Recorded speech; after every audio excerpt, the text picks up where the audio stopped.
الحمدللہ وکفا وسلام علی عبادہ الذین اصطفیٰ اما بعد فاعوذ باللہ من الشیطان الرجیم بسم اللہ الرحمن الرحیم وَإِذِ اسْتَسْقَىٰ مُوسَىٰ لِقَوْمِهِ فَقُلْنَا اضْرِب بِّعَصَاكَ الْحَجَرَ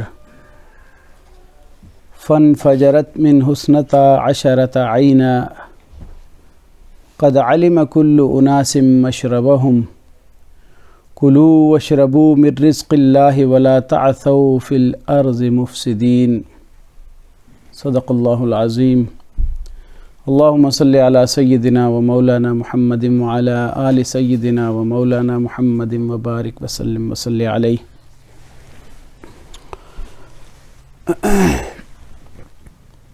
سامعین محترم، گزشتہ درس کے اندر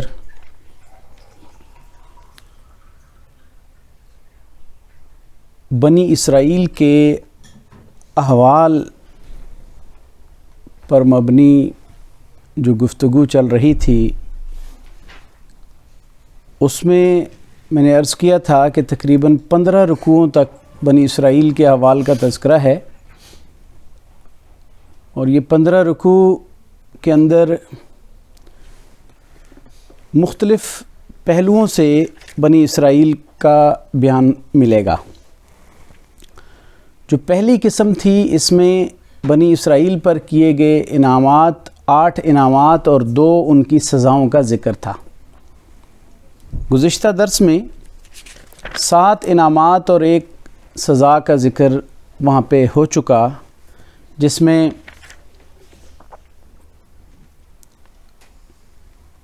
پچھلے رکوع سے یہ بات شروع ہوتی ہے، اور اس میں سزا یہ ذکر کی تھی کہ اللہ تعالیٰ نے ان پر جو ہے وہ رجز اور بیماری طاری کر دی ان کی عہد شکنیوں کی وجہ سے، اور ان کو طاعون کا مرض لگا، اور اللہ تعالیٰ نے ان کے بہت سارے لوگوں کو تباہ و برباد کر دیا. میدان تی کے اندر یہ پھر رہے تھے. میدان تی میں کئی سال انہوں نے گزارے، 40 سال تک کا عرصہ ذکر ہوتا ہے، جب یہ بحر قلزم سے پار ہو کے اور آگے گئے حضرت موسیٰ علیہ السلام کی معیت میں. تو وہاں پہ پیش آنے والے مختلف احوال کا تذکرہ کیا گیا، اور اللہ تعالیٰ نے جو ان پر انعامات کیے اور ان پر نعمتوں کا اللہ تعالیٰ نے جو ہے وہ نزول کیا، اس کا اللہ نے ذکر فرمایا. لیکن ان کی بدعہدیوں کی وجہ سے جو عہد شکنیاں کی انہوں نے، پھر اللہ رب العزت نے ان کو سزا بھی دی. آج کی تلاوت کردہ آیت میں 8واں انعام ذکر کیا گیا، اور یہ انعام ایسا تھا کہ میدان تی کے اندر جب یہ موجود تھے تو صحرا تھا، لق و دق صحرا تھا. اس صحرا کے اندر پانی نام کی چیز کوئی نہیں تھی. پانی کی جب تنگی ہوئی، انہیں دشواری ہوئی، تو پھر یہ موسیٰ علیہ السلام سے انہوں نے درخواست کی کہ اپنے رب سے ہمارے لیے پانی کی طلب کرو، اور پانی ہمیں چاہیے. تو اس کا ذکر ہے وَإِذِ اسْتَسْقَىٰ مُوسَىٰ لِقَوْمِهِ. اور جب پانی مانگا موسیٰ علیہ السلام نے اپنی قوم کے لیے، اللہ تعالیٰ سے دعا کی. فَقُلْنَا، پس ہم نے کہا، اضرب بعصاک الحجر. اللہ فرماتے ہیں کہ میں نے اس وقت موسیٰ علیہ السلام سے کہا کہ جو آپ کے پاس عصا ہے، لاٹھی ہے، اس کو ایک مخصوص پتھر کا بتایا کہ اس پتھر پر مارو. فانفجرت منہ اثنتا عشرۃ عینا. اس پتھر پر جب موسیٰ علیہ السلام نے اپنے عصا کو مارا تو معجزاتی طور پہ اس پتھر سے 12 چشمے پھوٹ نکلے. 12 چشموں کا ذکر اس لیے کیا کہ بنی اسرائیل کے اس وقت وہاں پہ 12 قبائل تھے جنہوں نے موسیٰ علیہ السلام کے ساتھ یہ سفر جاری رکھا ہوا تھا، لیکن ان کا آپس میں اتفاق نہیں تھا. وہ آپس میں بھی لڑتے جھگڑتے رہتے تھے، کچھ ان کی مخالفتیں وغیرہ چلتی رہتی تھیں. تو ان کے اس اتفاق کو قائم رکھنے کے لیے اللہ نے 12 چشمے جاری کیے کہ اور فرمایا کہ قد علم کل اناس مشربہم، ان میں سے ہر ایک گروہ نے، ہر ایک جماعت نے اپنی اس پانی پینے والے گھاٹ کو پہچان لیا کہ یہ ہمارا گھاٹ ہے، وہیں سے ہم نے پانی لینا ہے، تاکہ جھگڑے ہی پیدا نہ ہو، یہ نہ ہو کہ پانی کی بنیاد پہ بھی لڑتے رہیں۔ اللہ تعالیٰ نے 12 چشمے انہیں جاری کر کے دے دیے۔ اب یہ اللہ تعالیٰ کا ایک بہت بڑا احسان تھا کہ ایک صحرا ہو اور اس کے اندر ایک نبی کے معجزہ کی وجہ سے 12 چشمے جاری ہو جائیں۔ اس نعمت کی اہمیت کا احساس اسے ہو سکتا ہے کہ جس کے پاس پانی کی کمی ہوتی ہے۔ صحرا کے اندر ہم چولستان اور یہ جو ہمارے صحرائی علاقے ہیں، ان کے اندر جب ہم گزشتہ سالوں میں پڑھتے رہے، اور ابھی بھی یہی صورتحال ہے کہ وہاں پانی کی کمی ہے، تو لوگ جوہڑوں سے جا کے اپنی ضرورت پوری کرتے ہیں۔ وہاں اگر 12 چشمے پھوٹ پڑیں تو ان کی کیا کیفیت ہوگی؟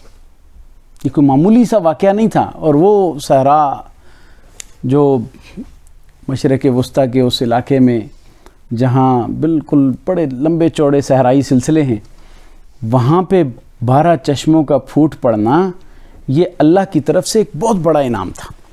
چونکہ اللہ نے جو انعامات ہیں یہ ذکر کیے ہیں، اور یہ ان کو یاد کروائے جا رہے ہیں۔ پچھلے درسوں میں اگر آپ کا جو احباب بیٹھے ہیں ان کو سابقہ مضمون سے ایک ربط موجود ہوتا ہے ان کے ذہنوں میں، کہ اللہ تعالیٰ نے بنی اسرائیل کو فرمایا ہے کہ تم پر میں نے بڑی نعمتیں کی، ان کو یاد کرو، اور تم اپنے آباء و اجداد کی طرح نہ ہو جاؤ، بلکہ تم نبی علیہ الصلوۃ والسلام پر ایمان لاؤ۔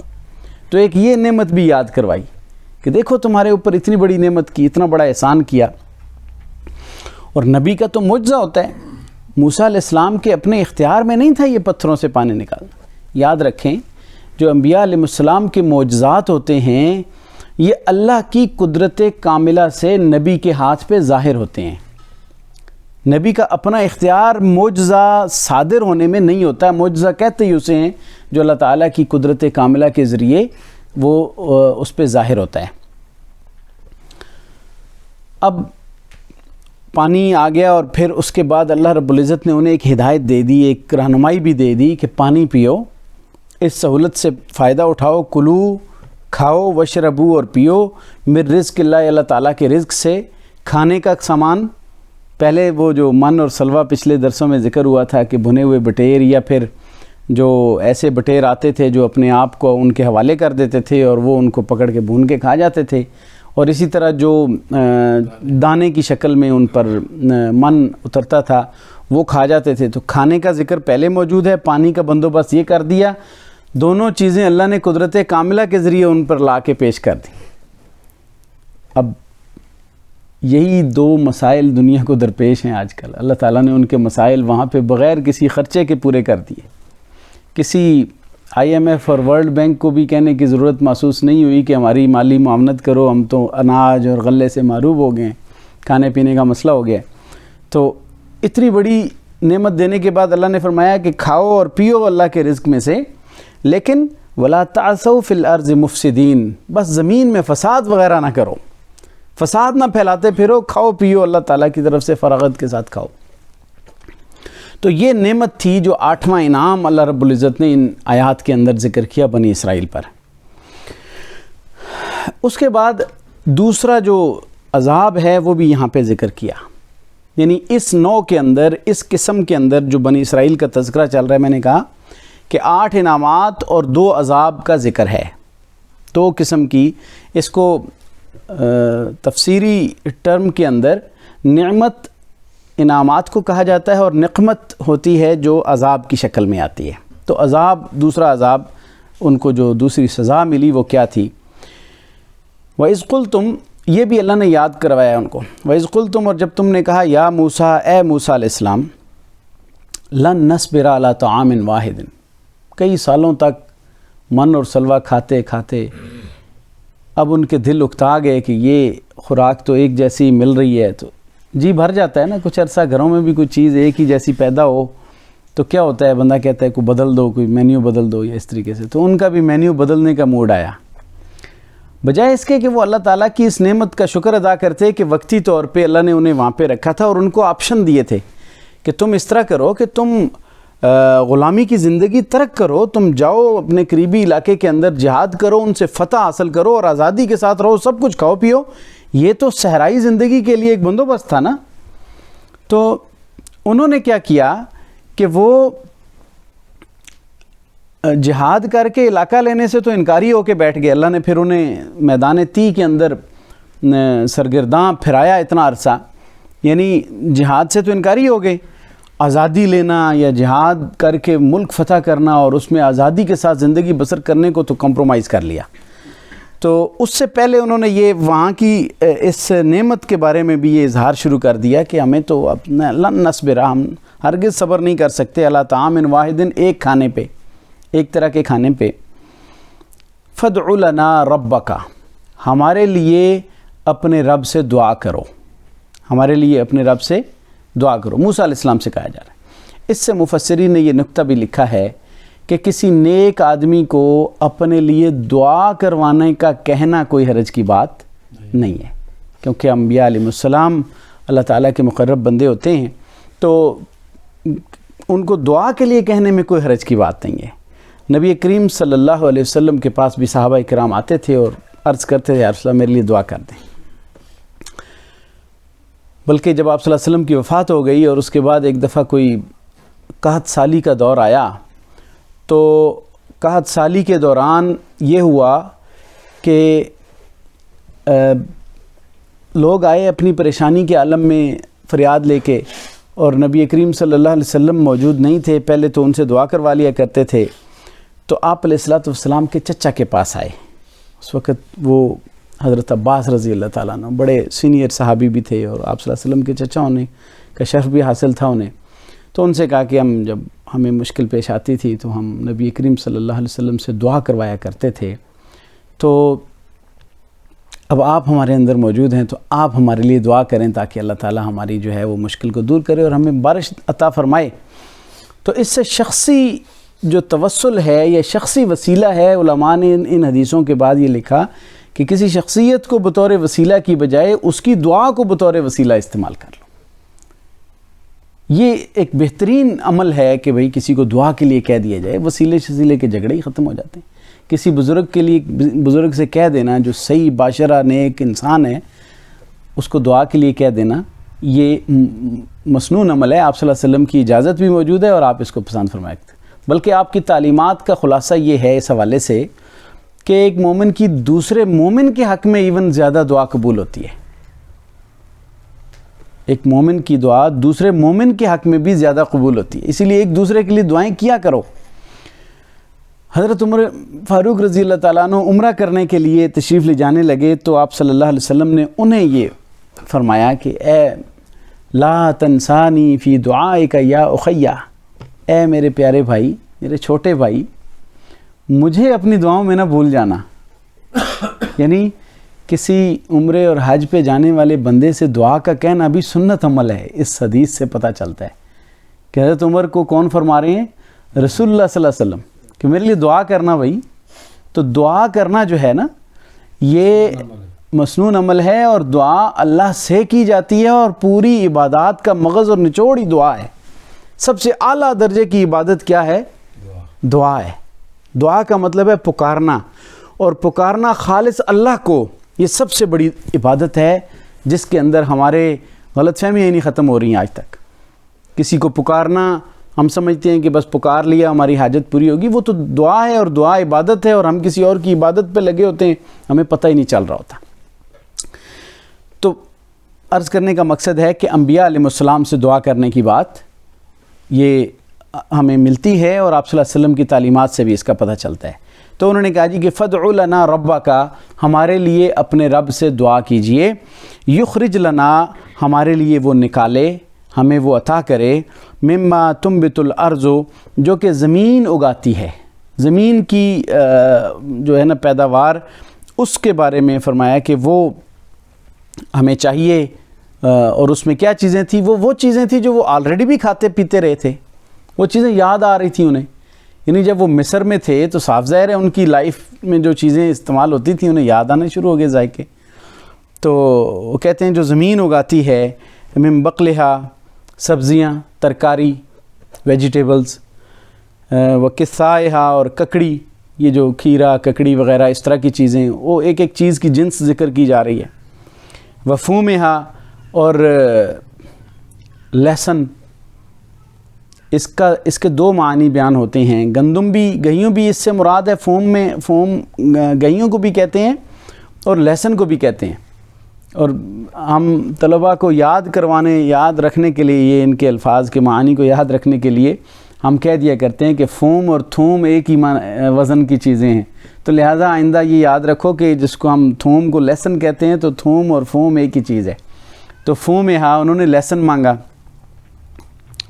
وعدسہا، اور دالیں، یہ جو گرینز ہوتے ہیں کہ بھئی ہمیں دالیں چاہیے. مسور ہے، اس میں مونگی کی دال ہے، یا مسور کے لیے عام طور پہ یہ استعمال ہوتا ہے. تو اس سے ساری دالوں کی جنس مراد تھی. وبصلہا، اور پیاز یہ مانگا. یعنی امپورٹنٹ چیزیں جو سالن پکانے کے لیے ہمیشہ سے مجھے اس سے یہ اندازہ ہوا کہ یہ یوز ہوتی رہی ہیں ہر جگہ پہ، مختلف جگہوں پہ. یہی انگریڈینٹس رہے ہیں ہمارے ہانڈی کے، جو ان کی خواہش تھی کہ بھئی آٹا کے لیے گیہوں مانگ لیا اور باقی چیزوں کے لیے. تو بصل بھی جو ہے نا، یہ ہمارے پنجابی کے لفظ کے ساتھ ملتا ہے، عربی کا لفظ، کہ ہم پیاز کو پنجابی میں وصل کہتے ہیں. کیوں جی؟ سرگودا والے دوست بیٹھے ہوئے ہیں.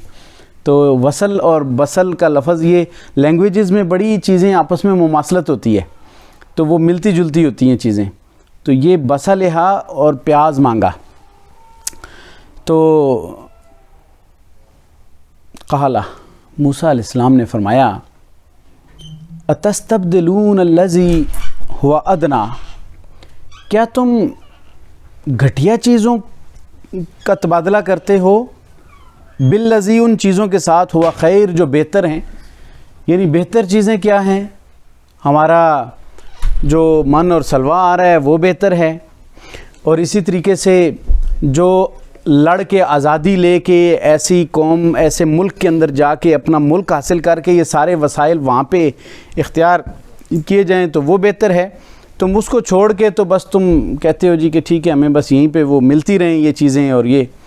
تو فرمایا ٹھیک ہے، اگر تم ایسا چاہتے ہو تو اہبطوا مصرا، قریبی کسی شہر میں چلے جاؤ. فإن لکم ما سألتم، وہاں پہ تمہیں سب کچھ یہ کچھ ملے گا. جاؤ تم وہاں پہ، پھر تم ان کے محکوم ہو کے رہ جاؤ. تو وہاں پہ کھیتی باڑی کرو گے، کھاؤ پیو گے، تمہیں مل جائے گا. لیکن تمہیں آپشن دیا جا رہا ہے کہ تم لڑ کے اپنا ملک فتح کرو اور پھر واپس اس ملک میں جاؤ جس سے کسی زمانے میں تم نکلے تھے، شام سے، ارض شام سے. یہ بنی اسرائیل کی قوم یوسف علیہ السلام کے دور میں نکل کے مصر گئی تھی. اب واپس آ کے اپنا ملک حاصل کرنے کی جو آپشن دیا جا رہا ہے، یہ بڑی لیول کی چیز ہے. تو تم اس کو اختیار کرو. لیکن تم سبزیاں مانگ رہے ہو تو ٹھیک ہے، قریبی کسی شہر میں چلے جاؤ، وہاں سارا کچھ مل جائے گا. وَضُرِبَتْ عَلَيْهِمُ الذِّلَّةُ، اب یہ اس عذاب کا ذکر ہے کہ ان پر اللہ تعالیٰ نے مسلط کر دی ذلت، والمسکنہ، اور ان پر مسکینی کا عالم طاری کر دیا. یہ اللہ رب العزت کی جو بات ہے یہ آج تک بھی قائم ہے. اگرچہ آج ہمیں یہودی قوم اور بنی اسرائیل یہ نظر آتے ہیں کہ بڑے اسٹرانگ ہیں، اسٹیبلش ہیں، یا پھر یہ اپنا دنیا پر کنٹرول کر رہے ہیں، لیکن حقیقت یہ ہے کہ بنی اسرائیل کو، یا یہ جو اسرائیل ملک ہے، اس کو امریکہ نے اپنے مخصوص مفادات کے لیے ایک اڈے کے طور پہ وہاں پہ اسٹیبلش کروایا ہے خود. وہ اس مشرق وسطیٰ کے اندر اپنا ہولڈ چاہتا تھا اس کے ذریعے. اور آج اگر ایک لمحہ کے لیے امریکہ اپنا ہاتھ اٹھا دے تو عرب ممالک اسرائیل کو کھا جائیں.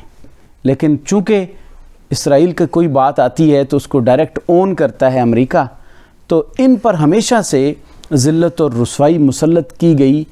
اور اگر آپ ہسٹری پڑھتے ہیں تو یہ جو فلسطین کی ریاست قائم ہوئی ہے، اس سے پہلے ان کا حال یہ ہوتا تھا کہ کوئی ملک ان بنی اسرائیلیوں کو اپنے ملک کی شریف شہری آبادی کے اندر رہنا گوارا نہیں کرتا تھا. یہ ملکوں کی اروڑیوں پہ رہتے تھے، باہر جیسے ہمارے ہاں یہ جھگیوں والے نہیں رہتے اس طرح کے. آپ ہسٹری پڑھیں نا ذرا بنی اسرائیل کی. تو یہ تو ابھی 1940 کے راؤنڈ اباؤٹ میرے خیال میں ان کا جو یہ چلا ہے اور ان کا قیام ہوا ہے. مجھے ایگزیکٹ یاد نہیں آ رہا اس کا جو سن ہے اسرائیل کا قیام جو ہے. اس سے پہلے جو تھا، کبھی کوئی رشیا سے جمع ہوئے، کوئی کہاں سے جمع ہوئے جو بالکل سکیٹرڈ تھے وہاں پہ جمع ہونا شروع ہو گئے. تو یہ ایک تو قیامت کی علامات کے حوالے سے لکھا ہوا ہے کہ قیامت کے قریب یہودی ایک جگہ جمع ہوں گے جہاں پہ ان کو پھر ان کے ساتھ جنگ کی جائے گی. لیکن اس کے علاوہ بھی یہ چیزیں جو ہیں یہودیوں کی ذلت اور مسکنت کا جو قرآن کے اندر ذکر ہے نا وہ واقعتاً ان پہ طاری رہی اور کوئی قوم ان کو اپنے اندر آنے کی اجازت نہیں دیتی تھی. ہٹلر نے تو ان کو اتنا زیادہ مارا کہ وہ اب تو انہوں نے قانون بنایا ہوا ہے ہولوکاسٹ کے حوالے سے کہ اس کو ذکر بھی نہیں کرنا, اس کی ڈیٹیل میں نہیں جانا اور اس کے اندر جو ہے نا وہ ایکسپلوریشن میں نہیں لگنا. بس ہوا ہے ہمارے ساتھ زیادتی ہوئی ہے. یہ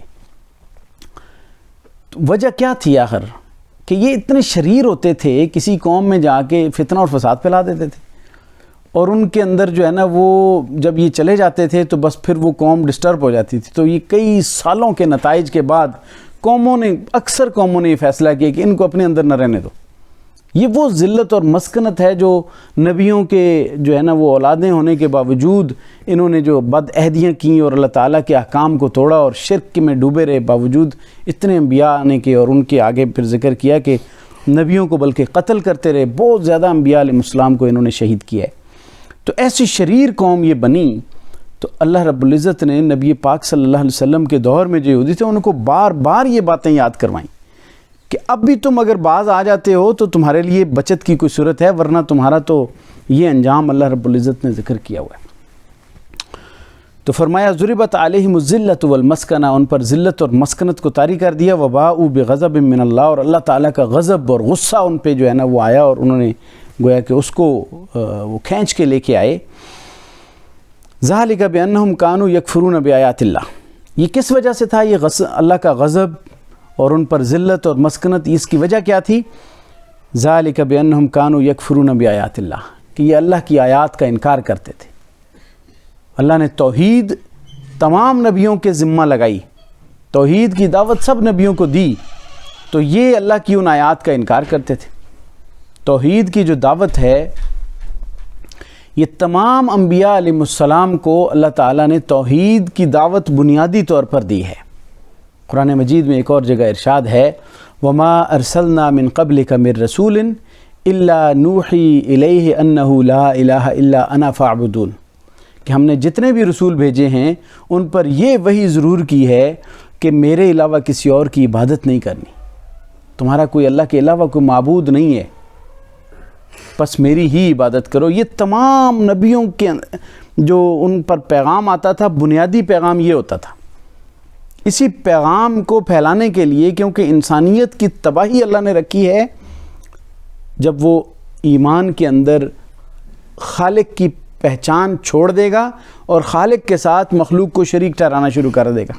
سب سے بڑی وجہ قوموں کی بربادی کی یہ ہوئی ہے. اور دوسری بڑی وجہ جو قوموں کی بربادی کی ہوئی ہے وہ بد اخلاقی تھی, جس میں انسان کے آپس کے معاملات بگڑ جاتے ہیں. تو ایمان کی دعوت دی نبیوں نے اور اخلاقیات کی تعلیم دی ہر نبی نے, ان دونوں چیزوں کو انہوں نے چھوڑ دیا تھا. تو اللہ رب العزت نے ان پہ ذلت اور مسکنت طاری کر دی اور انہوں نے جو ہے وہ اللہ کی ان آیات کو, جو کہ اللہ نے توحید کے لیے آیات بھیجی تھیں اور نبیوں کو یہ دعوت دی تھی کہ ان کو توحید پر لگاؤ, تو توحید چھوڑ کر شرک میں مبتلا ہو گئے. کبھی عزیر علیہ السلام کو اللہ کا بیٹا قرار دے دیا, کبھی فرمایا کہ وَيَقْتُلُونَ النَّبِيِّينَ بِغَيْرِ الْحَقِّ, نبیوں کو ناحق قتل کرتے تھے, کیونکہ نبی کا قتل کرنا عام قتل بھی ناحق ہوتا ہے, چاہے جائے کہ انبیاء علیہ السلام کو قتل کیا جائے. کتنے واقعات آتے ہیں ان کو, ایک ایک دن میں کئی انبیاء علیہ السلام کو انہوں نے شہید کیا اور اس پہ فخر کرتے تھے, اگرچہ اس کو برا سمجھتے تھے لیکن بس وہ قتل کرتے تھے. حضرت یحییٰ علیہ السلام کو شہید کیا انہوں نے. حضرت عیسیٰ علیہ السلام کو سولی پہ چڑھانے کے لیے یہ سولی چڑھانا چاہ رہے تھے کہ اللہ تعالیٰ نے انہیں آسمانوں پہ زندہ اٹھایا. مسلمانوں کا عقیدہ ہے کہ ان کو اللہ رب العزت نے محفوظ اٹھا لیا. اس سے پہلے سارے انبیاء علیہ السلام, یحییٰ علیہ السلام بڑے جلیل القدر پیغمبر تھے, لیکن انہوں نے ان کو حضرت عیسیٰ علیہ السلام کی زندگی میں شہید کر دیا. حضرت زکریا علیہ السلام اور ان لوگوں کو شہید کیا انہوں نے. بہت سارے انبیاء علیہ السلام کا اسی طرح. تو ایک تو شرک میں لگ گئے اور دوسرا نبیوں کو قتل کرنے لگ گئے.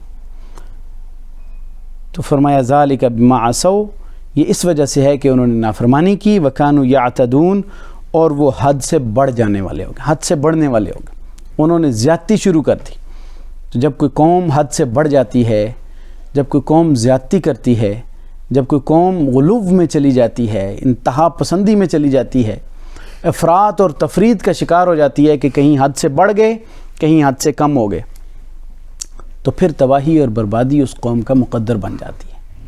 یہاں تک یہ اس عذاب کا ذکر ہے جو اللہ رب العزت نے انہیں دیا کہ انہوں نے جب یہ نعمتوں کے بدلے یہ چیزیں مانگی، اللہ نے ان پہ ذلت اور رسوائی مسلط کر دی۔ اب اس نوع کا جو یہ پہلی قسم ہے جس میں 8 انعامات اور 2 عذاب کا ذکر تھا، وہ یہاں تک مکمل ہوا، تو اب اس کو وائنڈ اپ کیا اور اس کا خلاصہ بیان کیا اس بات کا، اس موضوع کا، اس عنوان کا اور اس قسم کا، اور وہ فرمایا کہ ان الذین آمنوا، بے شک جو لوگ ایمان لائے۔ ایمان لانا یعنی اللہ تعالیٰ پر ایمان، نبیوں پر ایمان، کتابوں پر ایمان، یہ بنیادی ایمانیات کے جو حصے ہیں ان پر اللہ رب العزت نے فرمایا جو شخص بھی ایمان لایا، اور اس سے سب سے پہلے مراد مسلمان ہیں جو کہ رسول اللہ صلی اللہ علیہ وسلم تک آنے والے سلسلے پر ایمان لائے، یعنی مسلمان، مومنین، والذین ہادوا، اور جو لوگ یہودی کہلاتے ہیں اپنے آپ کو اور موسیٰ علیہ السلام کی قوم کہلاتے ہیں، ہادو وہ، والنصارہ، اور جو نصارہ کہلاتے ہیں اپنے آپ کو، یعنی عیسیٰ علیہ السلام کی امت کہلاتے ہیں اور عیسائی کہلاتے ہیں وہ، والصابئین، اور جو صابی کہلاتے ہیں۔ صابی کا مطلب ہے جو ابراہیم علیہ السلام کو مانتے ہیں، یہ بھی اہل کتاب قوم ہے، اور بعض اشارات سے پتہ چلتا ہے کہ یہ داؤد علیہ السلام کی قوم کہلاتی ہے۔ تو یہ جو صابی ہیں، ان میں سے من آمن باللہ، جو بھی اللہ پر ایمان لایا، یعنی اللہ پر ایمان لانے سے مراد سارے ایمانیات اس میں آ جاتے ہیں۔ یہ نہیں ہے کہ اللہ پر ایمان لائے اور رسولوں پر ایمان نہ لائے، کتابوں پر ایمان نہ لائے۔ بنیادی طور پہ کہیں قرآن مجید میں ایک چیز کا ذکر ہو جاتا ہے، دوسری جگہ دوسری اور تیسری کا اکٹھا ذکر آ جاتا ہے۔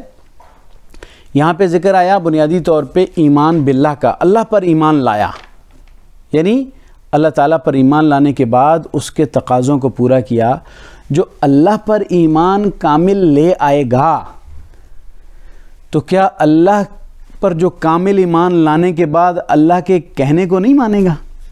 وہ یہ نہیں کرے گا کہ میں نبیوں پر بھی ایمان لاؤں گا، یعنی جو نبیوں پر پھر ایمان نہیں لاتا تو گویا وہ اللہ پر ایمان نہیں لایا نا، وہ اللہ پر ایمان اس کا ہے ہی نہیں، جس وجہ سے وہ اللہ کے بھیجے ہوئے پیغمبروں پر ایمان نہیں لا رہا، بھیجی ہوئی کتابوں پر ایمان نہیں لا رہا۔ تو اس لیے بعض جگہوں پہ جہاں صرف یہ کہہ دیا جاتا ہے کہ جو اللہ پر ایمان لایا اور باقی آگے تفصیل ذکر نہیں کی جاتی، اس سے یہ مراد نہیں لے لینا چاہیے کہ صرف اللہ پر ایمان لانا کافی ہے اور نبیوں پر ایمان لانے کی ضرورت نہیں ہے، بلکہ وہ اس کے اندر شامل ہے یہ بات۔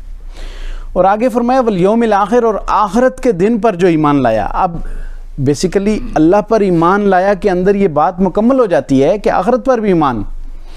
یہاں پہ اس کو علیحدہ سے ذکر کرنے کی وجہ مفسرین نے لکھی ہے کہ عیسائیوں کا آخرت پر ایمان اپنی نوعیت کا تھا اور اپنی چوائس کا تھا۔ وہ کہتے تھے، قرآن مجید میں دیگر جگہوں پر ذکر آیا ہے، وہ کہتے تھے کہ پہلی بات تو یہ کہ ہم نبیوں کے بیٹے ہیں، نبیوں کی اولاد ہیں اور اللہ کے پیارے ہیں، ہمیں آگ نے نہیں چھونا۔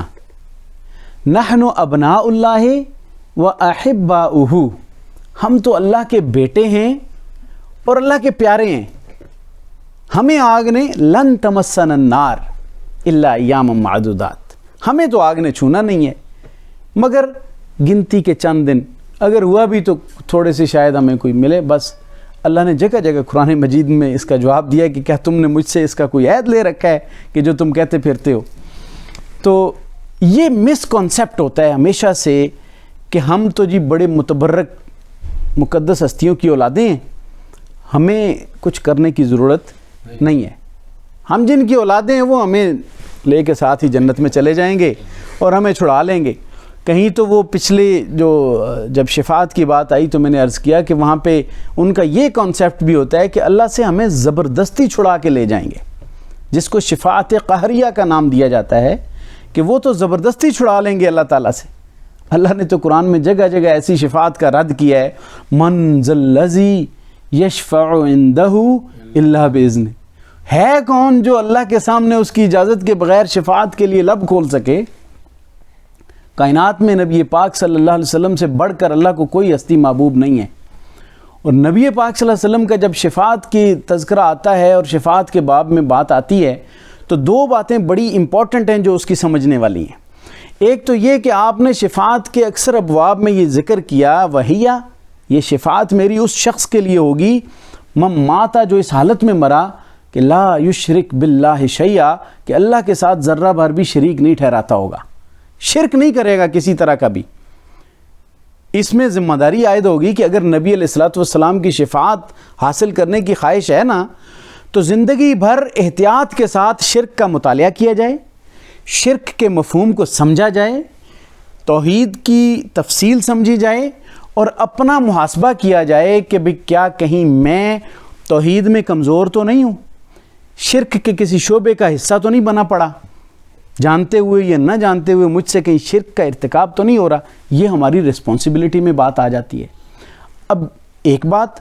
دوسری بات جو شفاعت کے اس میں رسول اللہ صلی اللہ علیہ وسلم فرماتے ہیں کہ میں اللہ کا عرش تھام کے اللہ سے آوزاریاں کر کے مانگوں گا وہ کلمات جن کے ذریعے میں نے اللہ سے شفاعت کرنی ہے، پھر اللہ رب العزت مجھے وہ کلمات عطا فرمائیں گے کہ میرے پیغمبر صلی اللہ علیہ وسلم اپنی امت کے لیے ان کلمات کے ذریعے تم شفاعت طلب کرو.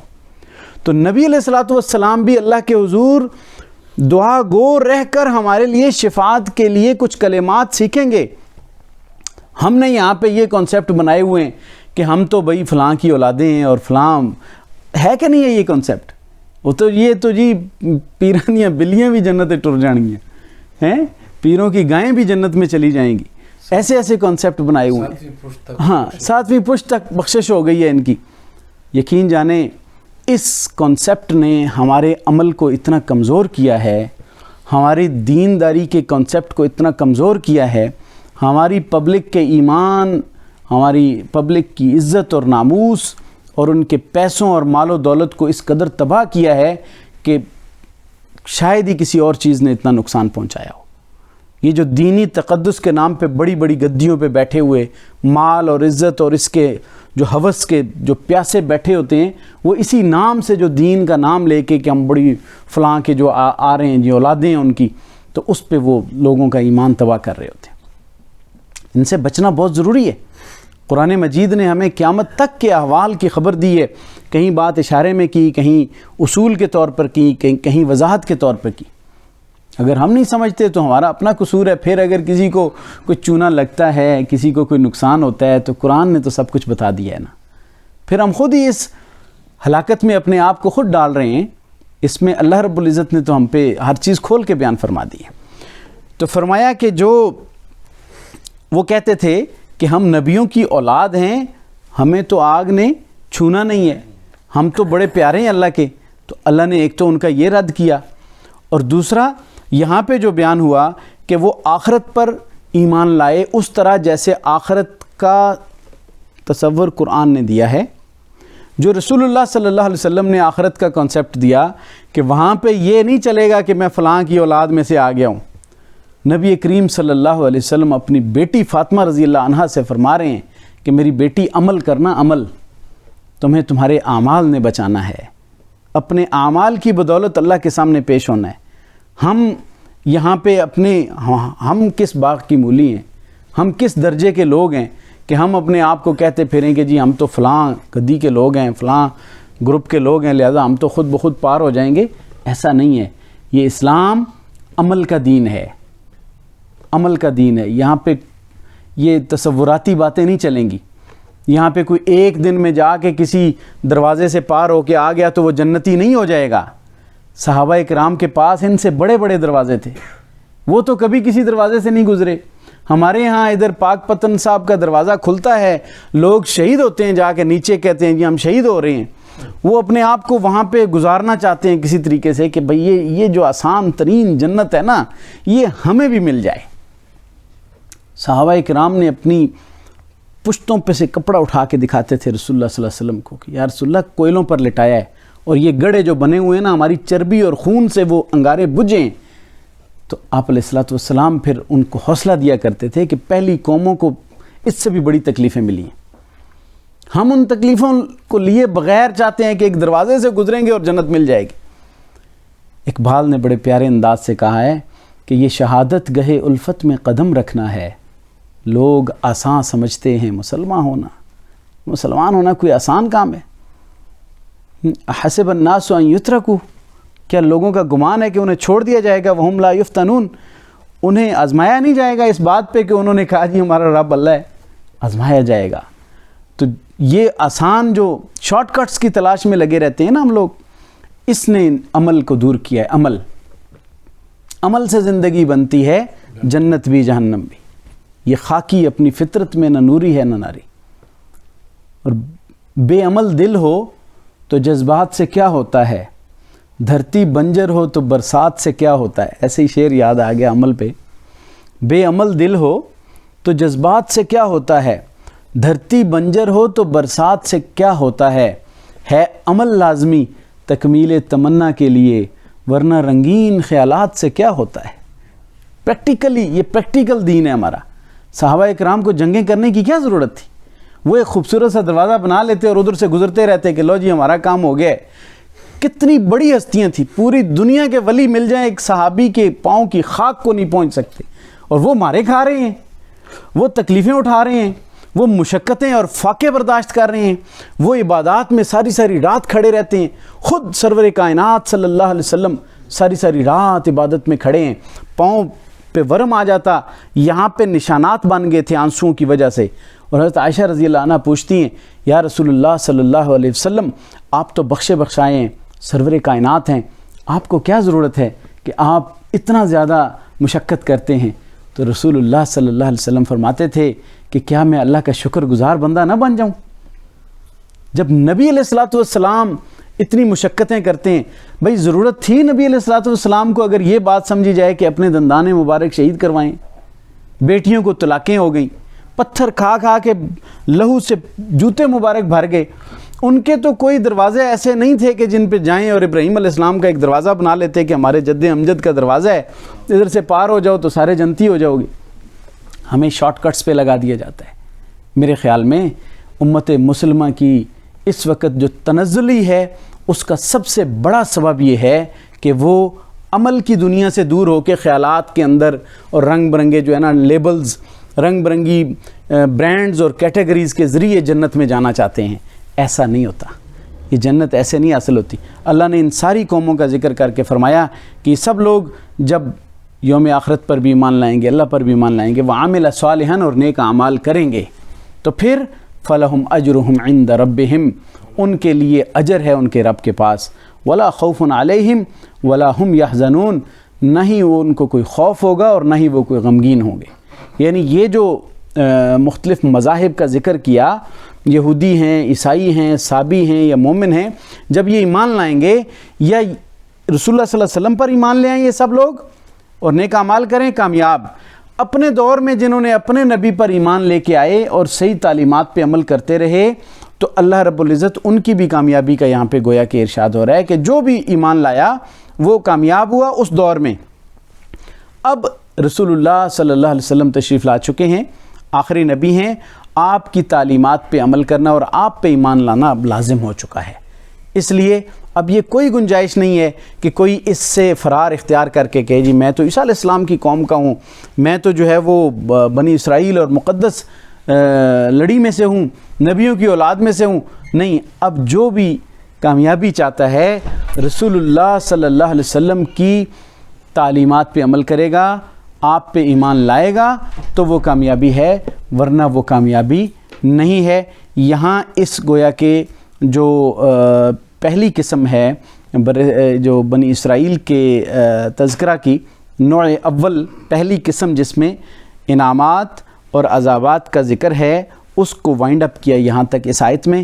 یہاں سے آگے دوسری قسم شروع ہوتی ہے جس میں یہودیوں کے آباء و اجداد کی خباستوں کا ذکر ہے کہ انہوں نے کون کون سی خباستوں کا مظاہرہ کیا. قرآن مجید نے کھول کے بیان کیا تاکہ اس وقت کے یہودی جو بڑے اپنے آپ کو کہتے ہیں ان کو سارا مزید ریمائنڈ ہو جائے، پتہ چلے اور وہ ایمان قبول کر لیں. اللہ رب العزت سے دعا ہے کہ اللہ تعالیٰ ہمیں قرآن مجید کی سمجھ نصیب فرمائے، اللہ تعالیٰ ہمیں عمل کی زندگی نصیب فرمائے، اور اللہ تعالیٰ اسی عمل کی بدولت اور ایمان کی بدولت اللہ تعالیٰ ہمیں کامیابی آخرت کی بھی اور دنیا کی بھی عطا فرمائے. وآخر دعوانا ان الحمد للہ رب العالمین.